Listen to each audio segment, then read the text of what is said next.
በከበረ ሁኔታ እንደ ወረዳችን እያከበርን እንገኛለን። እንደሚታወቀው ሀገራችን ያለችበት ውስብስብ ሁኔታ ነው።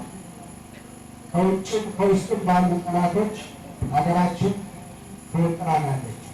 በዚህ ውስጥ ደግሞ ዋጋ እየከፈለ ያለው የተከበረ የመከላከያ ሰራዊታችን ነው። ከዚህ ውስጥ ደግሞ የመጨረሻው ምሽግ የመጨረሻው የሀገር ድንበር አስከባሪ የህገ መንግስቱ ጠባቂ የሆነው ልዩ ዘመቻ ይህ ልዩ ዘመቻ ከተመሰረተ ዛሬ 65ኛ ዓመቱን በክብር እያከበረ አደረሳችሁ አደረሰ። የልዩ ዘመቻዎች አጭር ታሪክ የኮማንዶ ክፍል በሀገራችን በ1955 ዓመተ ምህረት በሻለቃ ደረጃ በወቅቱ በነበሩ የሰራዊት ክፍሎች ውስጥ ተቋቁሞ እንደነበረ ይታወቃል።